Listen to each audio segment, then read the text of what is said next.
Are you serious? $600,000 out of 2 people? It's a real firm. I got the P&L to prove it. Today we're talking about how this firm in basically 4 years has grown to 600 grand in annual revenue with a whopping 2 employees. That's including the owner. What are they doing different? How can we steal some ideas from them? Tell me, how many jobs out there are there where you could go out, start a business, and in 4 years be doing 600K top line with just you and another person? Running an accounting firm, not a bad gig. Today we're talking about how this firm has positioned themselves, how they price what they do, and the workflow behind the scenes they use to make it all happen. Come on in, let's talk about it.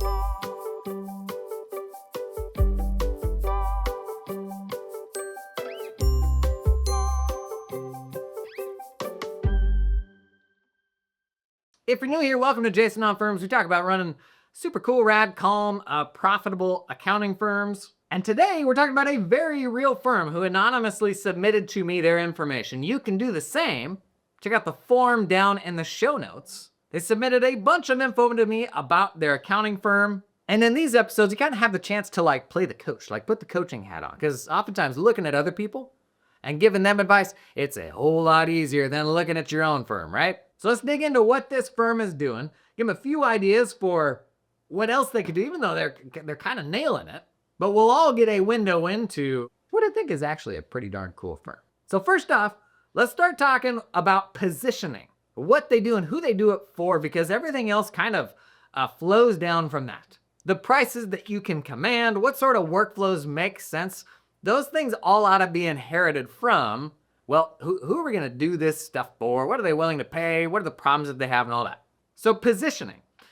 This firm, they make about 60% of their money doing bookkeeping work and about 40% of their money doing tax work. This is a US firm, so a big percentage of their revenue is income tax stuff, as opposed to most of the rest of the world. If you're doing both tax and accounting, I find 5 to 10% of income gets attributed to tax, whereas in the US, usually it's a bigger percentage. This is a US firm. They're in, I don't know. Is that Midwest or South? They're in the Middle West. They're not in a big market, but they're near some big markets, and as a result, most of the clients that they serve are from decent-sized cities. This firm is 100% remote. They virtually never meet their clients face-to-face. In fact, the 2 people that work in this firm, they don't even live by each other. They're a couple hours away, but who they work for, they serve dental clinics. And there's something about accounting firms and dental. What's the most common, quote, niche or specialization? Probably real estate, but I gotta think a close second place for accounting firms gotta be dental. I'm allowed to say this because I ran a practice that was really heavy on dental. And if you're thinking about specializing and getting more specific in the type of client that you serve, oftentimes we'll see one other person in that space and be like, wow, they're already doing it. It's too crowded. I can't do it now. I can tell you there are so many accounting firms serving dental. So if you're worried about that niche being too small, take the success of this firm as an example. Inside the dental world, there's some really, really big accounting firms, massive ones that only do dental and have these huge annual bets, big productions, and massive technical resources. And you look up at firms like that and you're like, well, I'm never gonna be able to touch that. I can tell you that was the case inside of our firm. There were just some huge shops where we were like, boy, that's impressive what they're doing. And so I guess we're just gonna win on price, because they were these just huge kind of premier firms and all they served was dental. And for the clients on the dental side, it was this point of pride to be able to work with that firm. If you were a dentist or a dental group that was working with that firm, that was a very impressive thing inside that community. But all that is to say, for all the firms out there that tout themselves as dental firms, there was still room for this one. And as with most things, specialization, it's really hard for us to get our head around because the world is just kind of bigger than we can mentally process these days. And we kind of have to factor that into our decision making. Okay, so they serve dental offices, mostly general dentists, but some specialists, and owners and the related owner-occupied real estate. Natural progression for dentists, run a profitable dental practice, and then try to buy the building that you're in so that you can do a cost segregation on it. and then offset actual operating income with that depreciation. Dental and dental, like owner-occupied real estate, make up 85% of their client revenue. The other 15% is almost entirely two clients in different medical specialties, one orthopedic group and one ENT practice. But as a rule, they don't stray away from dental unless the fee justifies it, $25 a year or up. $25,000, that is, not $2,500. Now, poking around this firm's website, they're at a stage where the website very clearly lays out front in the very first hero text: we are an accounting firm for dental clinics. No ifs, ands, or buts about it. And sometimes when we see that actually can like spook us away from doing something similar in our own niche. But worth calling out, this level of specialization, oftentimes a firm doesn't start here from day one. Because if you've got a client base that's a mishmash of a whole bunch of different things, it's probably really scary to be like, we're gonna change that hero copy on our website to say we're only for these people. What about all these other people that we serve that do these other things? This is a firm that's further down the road than most of us are on that specialization journey. And in practice, you would only ever commit to branding yourself this specifically when it's clear that this is a slam dunk. That means the folks within this specialization, they're your most profitable type of client, and you know for sure that you want to go down this path. Starting specializing doesn't look like this. It's not this specific. Starting down the path of a specialty looks like a landing page on your website. Not the homepage of your website, but your website / taxidermy stuff. That is step one, where your first taxidermy client or your 10th taxidermy client can come in. Step one isn't revamping the whole landing page, but this firm, they're further down that path than most of us. So right now they hold themselves out as exclusively working with dental clinics. And as much as that makes us think, well, that makes the world smaller, it actually does the opposite. It makes you stick out relative to every other vanilla accounting firm website out there because they're all just so generic, they don't really say anything. And when a client is going website to website and like price shopping or something like that, you've already lost the battle because you don't want to win on price. Now, how have they grown this business? They have a few strong referral partners, and they've got a few clients that will send them a few referrals per year. They've begun spending more on social media presence and web traffic, but haven't noted any wins from those efforts just yet. They have basically no marketing materials to speak of. Discovery calls happen over the phone, Zoom or Microsoft Teams, and then they follow up with an email summarizing kind of the scope of what they do and ballparking fees. They feel like they've got their onboarding nailed down pretty well, but the whole sales and marketing thing does not come super naturally to them. But they've been able to get by thus far kind of just with these referrals. So when you're trying to get into a new specialization, consider who are the other businesses that have set up camp inside of that specialty. Every single space out there, you will have consultants, you will have attorneys. If you do tax, oftentimes you can find bookkeepers that specialize in that space. Same thing, vice versa. If you do bookkeeping, you can also find tax folks that specialize in that space. What are the hubs? Is it podcasts, newsletters? Like wherever those people collect, oftentimes those are the best folks to get networked with because you can send work back and forth to each other. And that's largely how this practice has been built. Now, as we're going to get to, they are kind of bumping up against some constraints to where they may need to change some things if they want to grow past where they are right now. But positioning wise, I mean, all they've really done here is they say, we are for this specific avatar. They're keeping people happy because those people are making referrals, but they haven't gone as far as to go out and like be in front of everybody, go speak at, trade shows or do podcast interviews or anything like that. So this doesn't just work when you're doing like an all-out marketing blitz. There's enough demand for what we do that this can work by just saying, yeah, I'm just for these types of people. Today's episode is brought to you in part by TeamUp, who helps you directly hire talented accountants in the Philippines. But did you know that they can also help you hire an assistant? I feel like we just did an episode not that long ago. We did, about why you should have an assistant. Because if you want your team to learn the skill of delegation, buddy, all that learning, that starts at the top. And I know, I'm not the type of person that needs an assistant, like it's like giving up. Gang, here's the thing. You're gonna get stuff thrown at you every single day that is below you, that is beneath you. An assistant, they can help with that. And the assistant can even help facilitate like getting some of those things to the right members of your team. This is ultimately an opportunity for you to drop the low-value stuff that you're doing to upskill other folks for whom those same tasks are actually an opportunity. Now, if you want to hire an EA in the Philippines, I'll give you the salary range, what this usually looks like. 1 to 3 years experience working with US companies, they're usually going to come in between $1,100 and $1,200 a month. That is USD full-time. 3 to 5 years experience between $1,200 and $1,400 USD, and 5+ years between $1,400 and $1,600 USD. Buddy, they're out there, and they're good, and they make a difference. I got an assistant, I'm not ashamed to say it, and I think you should too. To learn more about Team Up, check out help. Check out the link down in the show notes. Today's episode is sponsored in part by Client Hub, the practice management system that delivers wow seasons year-round. Not busy seasons, seasons that will dazzle your clients for 2 reasons. 1, Client Hub is drop dead simple, man. If you're too tired of a practice management system that just feels like you gotta have a PhD in learning something new, Client Hub, you hop in, the vibes are great. It just all makes sense. But 2, remember there's a second reason? Client Hub offers a game-changing client experience. That is, you can actually get clients to like collaborate with you and be helpful in the platform because the portal wasn't this like afterthought bolt-on. Now, very cool recent development in Client Hub.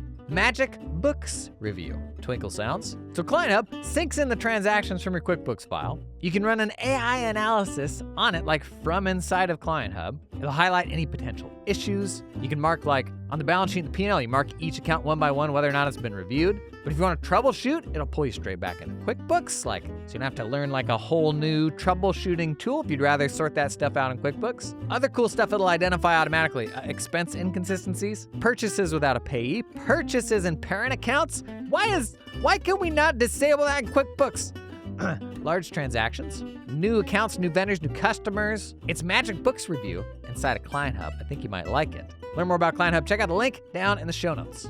I was talking with this entrepreneur and it was a barber. Went to a new barber a few weeks ago, and he'd been doing this thing for like 15 or 20 years, running his barbershop. And he'd never had a tax or bookkeeping professional that he'd worked with that was anything besides a generalist. And when I told him that there were people that served like just salons and just barbers, he's like, hold the phone, are you serious? Like, how do I get in touch with them? And to see his excitement in that just kind of like reinvigorated my belief that even if we, the accountants on the other side of it, are like, it's all the same, it doesn't make any difference, it's just marketing.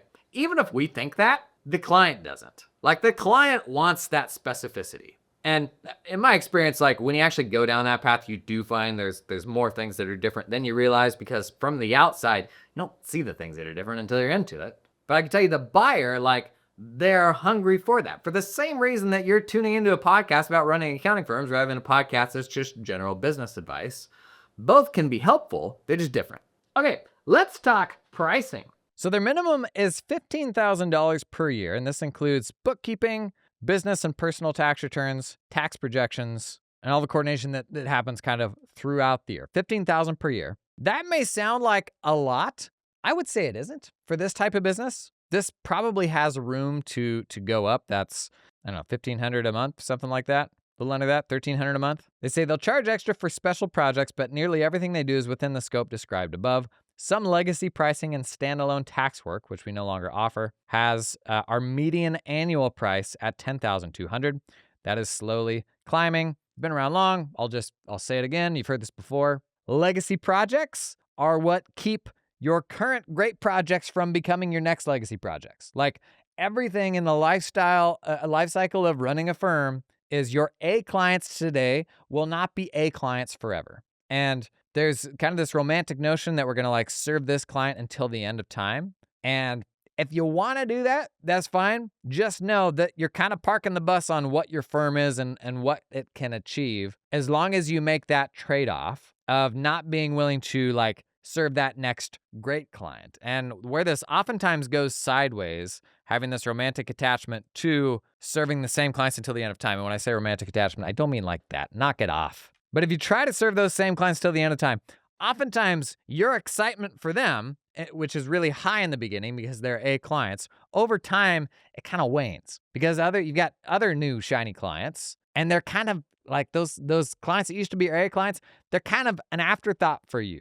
They're like getting your leftovers now. You don't have the same level of excitement for them. Meanwhile, they could be another firm's A client. Like if we can detach ourselves from this needing to serve the same people until the end of time, we not only ensure that you are like giving the very, very best of you to your clients, but we're also not blocking the next generation of accountants who are building firms from being able to serve those clients that you pass on. Like you pass that client on to somebody who's at an earlier stage. And that client, like they are the apple of their eye. They're A clients. And so they're getting the very, very best of that person. And like, let's not fool ourselves into thinking that we are the only firm that's capable of what we do and that we are the very best firm and the very best person out there. The level of a client's experience, even inside of a single firm, will ultimately boil down to how much of that person's attention do they actually have. You can have two clients in the same firm where one client, the firm loves them and they will just, there's lavish attention on that client. The client has an amazing experience. Inside of that exact same firm, you'll have clients where it's like nobody really wants to work with them. You're not excited about it and they'll have an awful experience. In my experience, it is not about the firm as much as it is about how much of the firm's attention can they command. And the clients you're no longer excited about serving, you're not giving them your attention, but there's somebody else who will. So my recommendation for this firm and for anyone, legacy projects are exactly what they are. They're legacy projects. Don't blame yourself for outgrowing a project that's no longer a great fit. That's not your fault. That's just growth. And be careful in the language that you use with clients and engagements and all of that to not make it sound like it's going to be a for everything. The wording I use is like, each year we review the client list and decide who we're going to re-engage with and work with the following year. We will make that decision, but also you, client, you get to make that decision. That's why we re-engage every single year to kind of have a state of the union sort of chat and assessment. But it's by no means a foregone conclusion that we're going to be working together until the end of time. That helps you to separate the personal relationship from the business relationship, because I can really like working with that person. But if I personalize the whole thing, then firing them becomes very personal, as opposed to being like, hey, right now it makes sense for our businesses to work together. Doesn't mean it's going to forever be that way, but I can separate that from enjoying working with you so that it's not a big personal thing. On the subject of packaging, they've not done they called it the good, better, best packages that I endorse. They generally have one package that includes the bookkeeping, tax prep, and tax projections and all communications. They say, I see the merits of it, but I've not been keen on giving prospects multiple options. I've just found it easier to tell prospects, here's what we do and here's what it costs. I agree. And it's why my approach to 3-tier proposals is not the same as most people's. So I think you should be opinionated on the scope to say, here's what you need based on what I understand about you. Here's what it's going to take for this engagement to be successful. That shouldn't be negotiable. Like the traditional approach to the bronze, silver, gold 3-tier options, usually it's like, well, bronze is just bookkeeping, or bronze is just once a year tax. Silver is something slightly more, and gold is like mega tax planning and monthly booking and everything. You know what that firm needs better than they do. So we ought to be opinionated on the scope to say like, hey, you were bent out of shape with having to cut a big check when you filed your return last year. The only solution to that is tax planning. So if you really want me to fix your problems, like that's the only scope that I'm going to give you. What I instead want to build my bronze, silver, gold around is on how premium that service delivery is. And so to give you a really basic example, every firm in all of our engagements, we need to have boundaries and expected turnaround times on who the client can work with inside of my firm and how quickly they should expect to hear back from us. Clients, at the end of the day, are like mice in a maze trying to get to the cheese. And if you, the firm owner, have a team of people around you, but you will respond to your clients' texts because they've learned that that's actually a faster way to get a response than sending you an email, they will never send you an email again. If you will pick up the phone when they call you and they've found that that's a faster way to get to you than calling the front office, they will never call the front office again. And so your communication system inside of your firm, the design of that needs to be intentional. And if you reward behavior that cuts that line, then what's the point of having a team? So when we design our bronze, silver, gold package, consider what's the level of expertise that person has access to. Is it a staff level person, a senior person, a CPA or a director, whatever you want to call it, or the big boss? And then in addition to that, how quickly should they expect to hear back from them? That's a really basic example of where you can take someone from bronze to silver or silver to gold just with greater access. And just like every buying decision that people make, there's a lot of people out there that will happily pay for the option that makes them feel more important, or pay for some access that they may not even use. But the fact that you don't spend money that way is not a reason to not give our clients the option to do the same. So if bronze clients can only email with you, they don't hop on calls, fine. If at the silver option, they have to schedule a call, great. If at the gold option, they can pick up the phone and call you and you'll actually answer, then they need to be paying a lot more for that. Also, as you're building out that bronze, silver, gold, kind of those different options, always communicate that only X, packages at this tier are available. Because if it comes down to like speed and delivery and all that, that's the truth, is you can only effectively deliver that to so many people. So put it smack on the proposal. I was in San Diego and I put together a lunch this last week talking with a guy who's launched and run his own firm over the last few years. And we were talking about just kind of the strategies to employ just in that renewal and engagement and proposal process. Like there's so many little things that we can plug into that have a huge impact on how much people are willing to pay you. Like that little last mile of what the proposal looks like and what are the little factors we put in there, like only 3 remaining at this tier. The gold tier, maybe giving them early access to renew the following year because there's only so many packages available at that tier. Stuff like that, people will very happily pay for, but oftentimes it's our own inclination to how we buy. Accountants, we are often the Camry drivers of society, and because maybe we don't spend our money that way, we don't give clients the opportunity to spend money that way on us. That's, I think, the better way to approach bronze, silver, gold, because the reality is every single person you work with has a different willingness and ability to pay. And so setting up those tiers based on how premium the service delivery is, not on scope, but on how premium the service delivery is, it better captures different willingness to pay from folks. Today's episode is brought to you in part by the fine folks at Cloud Accountant Staffing. As you know, my last 4 hires in my accounting firm were in the Philippines. And this was in an 80-year-old accounting firm. And I came into this with all of the ignorance that you would expect, but man, did it work. Like, it completely changed how I approached hiring. Cloud Accountant Staffing, the team behind it, is actually an accounting firm.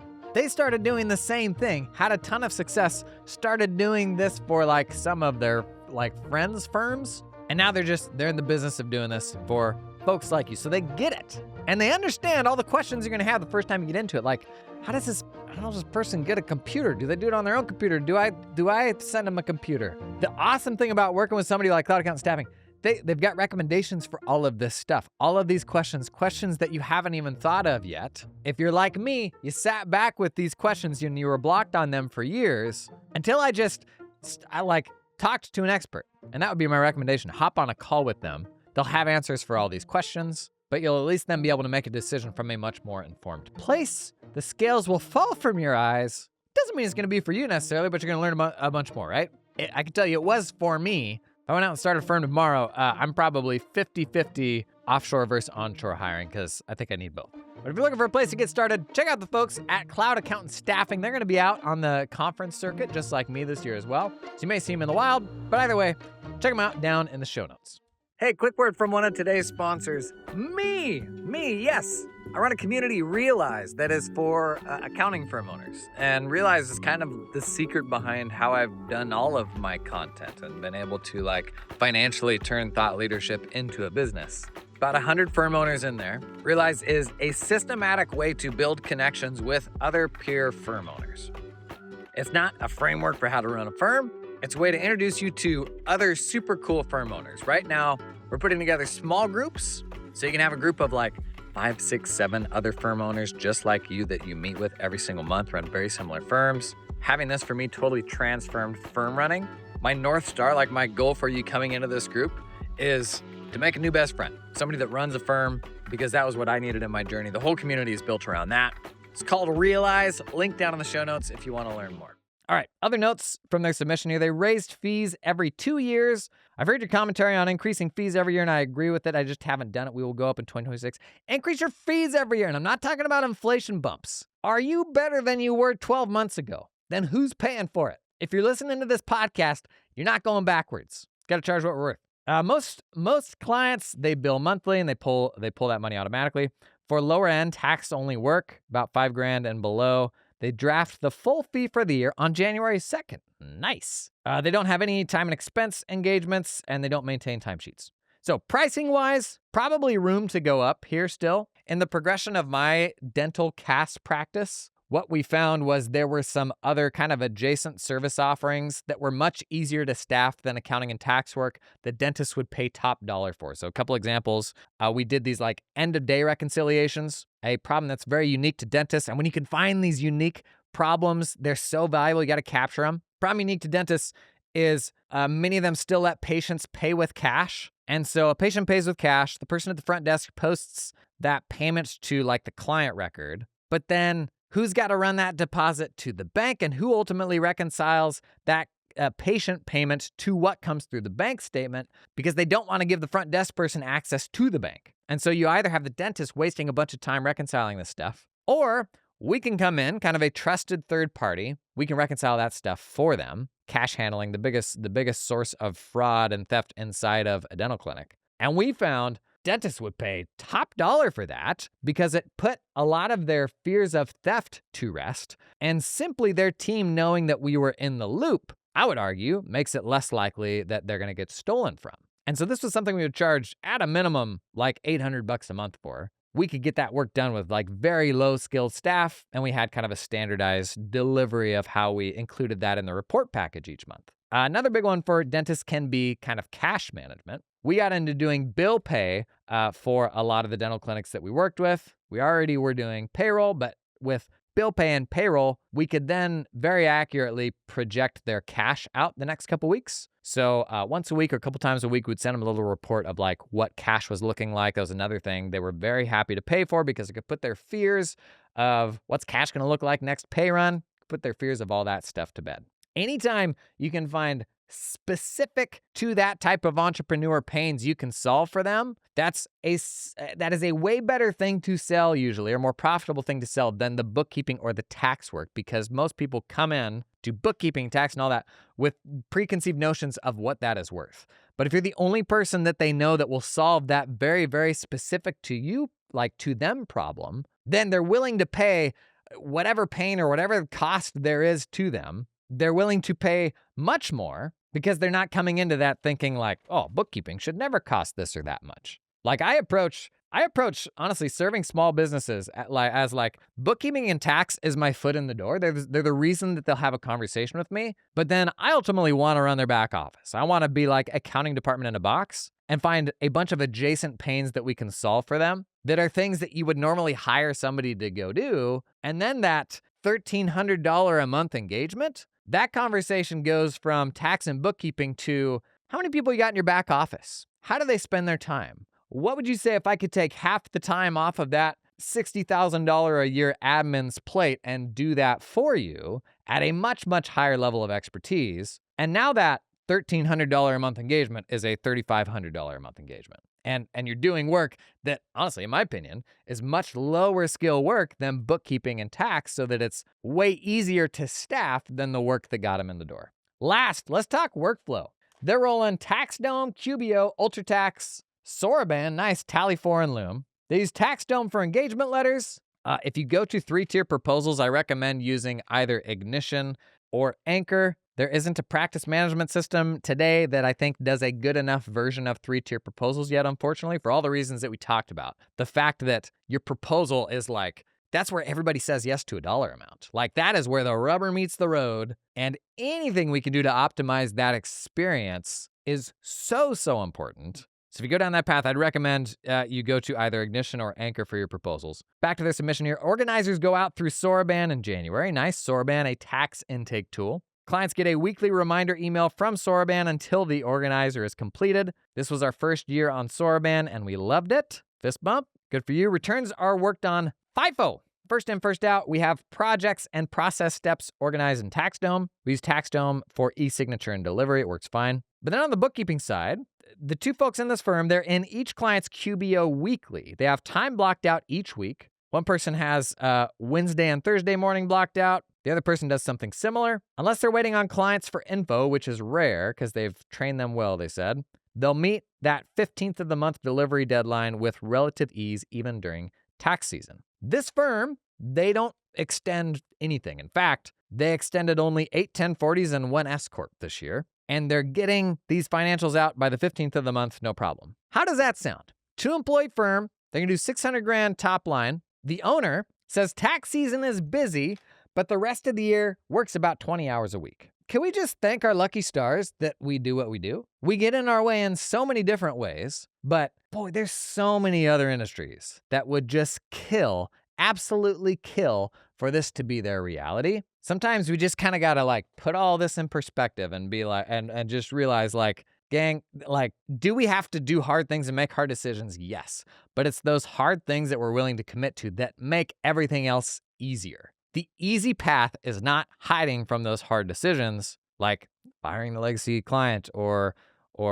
doing the scary specialization or something like that. The easy path is being willing to do those hard things because there are not as many gigs as good as this. There just aren't. Now, what is this person enjoying the most? They love the management side and enjoy sales as well. They could do without the production work, but don't hate that either. The administrative stuff gets tedious, but tech has made that much better. This firm's crushing it. Honestly, like there's obvious paths where they could hire more. And they said they're looking at some offshore hiring for bookkeeping first and then offshore hiring probably for tax next. Only thing I would caution there is if the goal is to get out of the client relationship management, then maybe I would go onshore first. You know, I'm an advocate of offshore for getting the work done, but if you want to get out of the relationship management, I may start with onshore. But also ask yourself, I was talking with somebody else about this at that San Diego lunch. Ask yourself, is what I have enough? Because being able to like acknowledge when what you have is enough is maybe the hardest thing to do in entrepreneurship. And it doesn't matter, like if your firm is 10 times the size, you in all likelihood will still find yourself in that pursuit of enough. So before you complicate your life further, think really hard about whether you even need to do more. In fact, you can run a firm that is twice as profitable without growing the team at all by staying the same size. And when I say the same size, I mean serving as many clients. Because the cool thing is, this is the worst that it will ever be. I mean, meteor strike, AI, whatever aside, you stick with what you're doing, serving the same avatar. Over time, the client list just gets more and more refined. Your fees go up and you make more money in less time. So even not growing, you will have a business that is more profitable, ought to be more calm, probably working even less. So before you just arbitrarily go out and hire more folks because there's enough work for them to do, consider ultimately what the goals are because you got a pretty sweet gig right here as it is. Props to this person. Thanks for sharing their story too, because we all learn from it, right? Like the fact that they took the time to submit this stuff, we all just got a bunch of value from that. And it's the same reason why you should submit some goodies about your firm at the form down in the show notes. See what I did there? Whether you're crushing it or whether you're not, having these conversations, it's helpful. It's basically like the only form of consulting that I do, but it's done in public so that we can all benefit from it, right? You got any wisdom for this firm or any other thoughts like related to kind of your journey? Drop that stuff down in the comments. Like I said, there will be a link to a form down in the show notes if you want to do the same. Thanks to the folks who have lately. I can't guarantee we'll do every single one of them, but when you do, it creates kind of a cool opportunity for all of us to pick up some ideas. That's it for today. Thanks for being here. I'm going to see you in the next one, okay? Till then.